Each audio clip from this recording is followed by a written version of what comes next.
Assalamualaikum warahmatullahi wabarakatuh. Perkenalkan, nama saya Alfaza, mahasiswa Prodi Komunikasi Universitas Siber Asia. Di video kali ini saya akan menjelaskan mengenai pengertian komunikasi. Video ini dibuat untuk memenuhi ujian tengah semester mata kuliah pengantar komunikasi digital di Universitas Siber Asia, Jakarta. Pasti kalian udah gak asing nih sama yang namanya komunikasi. Apa sih pengertian komunikasi itu?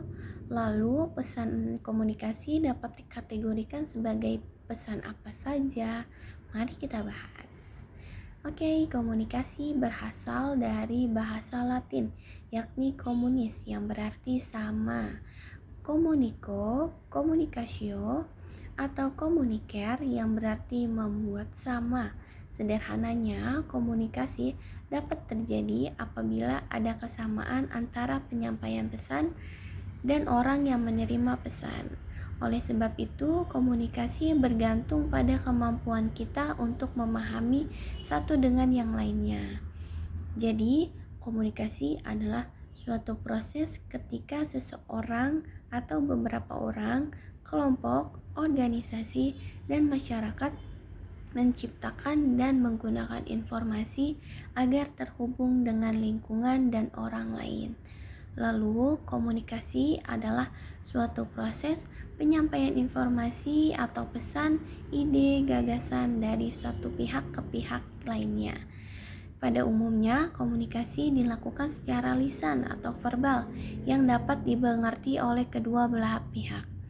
Apabila tidak ada bahasa verbal yang dapat dimengerti oleh keduanya, komunikasi masih dapat dilakukan dengan menggunakan gestur tubuh menunjukkan sikap tertentu, contohnya seperti tersenyum, menggelengkan kepala, mengangkat bahu. Cara seperti ini disebut dengan komunikasi nonverbal. Pesan komunikasi dapat dikategorikan menjadi pesan verbal dan nonverbal.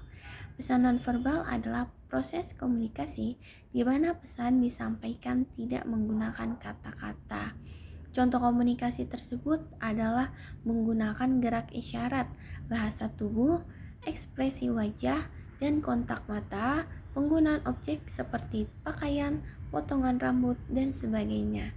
Simbol-simbol serta berbicara seperti intonasi, penekanan, kualitas suara, gaya emosi, dan gaya berbicara. Fungsi dari pesan tersebut yakni ada repetisi, substitusi, kontradiksi, aksentuasi, dan yang terakhir yaitu komplement.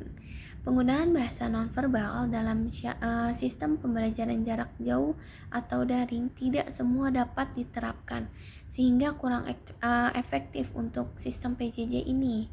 Jadi beberapa yang diterapkan yaitu seperti bahasa tubuh dengan menggunakan isyarat tangan, gerakan kepala, ekspresi wajah, dan tatapan mata, penampilan pakaian, dan nada suara yang masih memungkinkan untuk diterapkan. Selanjutnya ada komunikasi yang baik dan efektif. Komunikasi yang baik dan efektif adalah komunikasi terjadi apabila pesan yang diberitahukan komunikator dapat diterima dengan baik oleh komunikan sehingga tidak terjadi salah persepsi. Komunikasi yang efektif berguna untuk mencegah atau mengatasi masalah. Jika membangun komunikasi dengan baik, maka lawan bicara mengerti apa maksud pernyataan dari Anda sehingga tidak menimbulkan adanya masalah atau konflik.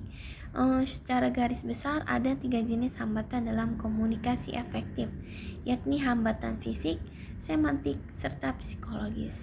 Oke, itu dia pembahasan mengenai pengertian komunikasi. Sekian pembahasan dari saya. Terima kasih, sampai jumpa. Assalamualaikum warahmatullahi wabarakatuh.